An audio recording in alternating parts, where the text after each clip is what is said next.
আমার কাছে প্রতিবারের মতোই মনে হচ্ছে, যদিও মিস করছি ফ্যামিলির সবাইকে, বাট এই যে তোমরা আছো আর সবাই মিলে আজকে কি একটা কাণ্ড করলো। আসলে কথা ছিল যে সবাই মিলে আমরা খাবো, আড্ডা মারবো, গল্প করবো, যেগুলো আমাদের সুযোগ হয় না। এখন শাওন আর জান্নাত মিলে, স্বপনও ছিল, স্বপনকেও দোষটা দিলাম, এসে এই যে এই কাণ্ডটা ঘটালো। বেলুনটা এমনি লাগানো ছিল, আর যেহেতু ব্ল্যাক একটা এত সুন্দর, ওরা মিলে এই কাজটা করলো। বলো তো এখন কি হবে? ব্যস্ততা তো আমি যখনই বাংলাদেশে আসি, বাংলাদেশে ব্যস্ততা প্রচুর থাকে, আবার যখন চলে যাই ওখানকারও ব্যস্ততা বেশি থাকে। তবে বাংলাদেশের ব্যাপারটা অন্যরকম, যেহেতু দেশের মানুষের সাথে একদম সরাসরি হতে পারছি, এই সুযোগটা বাংলাদেশের আসলেই বেশি।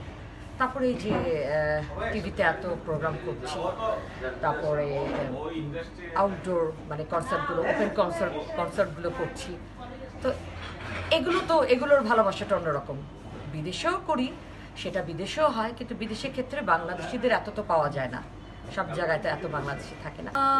ফিরবো তো বোধহয়, মানে এখনো বোধহয় এই জন্য বলছি, এখনো ঠিক হয়নি, তবে আসছি তো অনেকদিন হয়ে গেছে, তো রোজার মধ্যে যাব, কারণ রোজার পরে আবার নিউ ইয়র্কে প্রোগ্রাম আছে, টরন্টোতে প্রোগ্রাম আছে। ভালো লাগা তো আসলে গান তো বাচ্চার মতো, আগের গান। এখন যেটা বেশি খুব ভালো লাগছে যে বিপিএল শেষ হলো, ওখানে আমার এই নতুন গান, যেটা এই কিছুদিন আগে তোমার দেখা নাই রে বন্ধু, তোমার দেখা নাই, এই গানটা শুনতে পেলাম। তারপরে আরো ভালো লাগলো যেটা 17 বছর আগে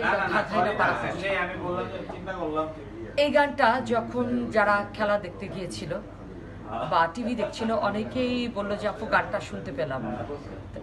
তারা আবার ওইটা আমাকে ভিডিও করে পাঠালো আমার ফেসবুকে।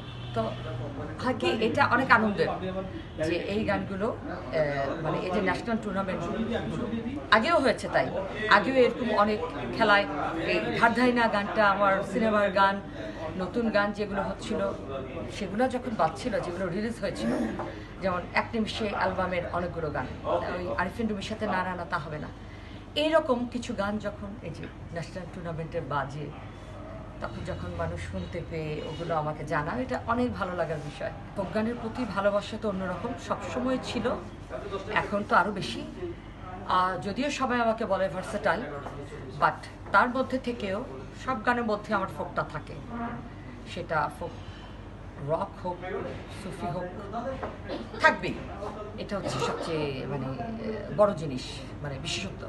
আমি গত বছর 17টা গান করে গিয়েছি, তার থেকে 2-4টা গান, 5টা গান রিলিজ হলো। যেমন জাগরণে একটা গান, আলো দাও গানটা বের হলো। তারপরে আরও কিছু আমার মানে রিক্রিয়েট করে কিছু আমার আগের গানগুলো করলাম। তারপরে এই কিছুদিন আগে একটা বের হলো, যে গানটার কথা বলছিলাম।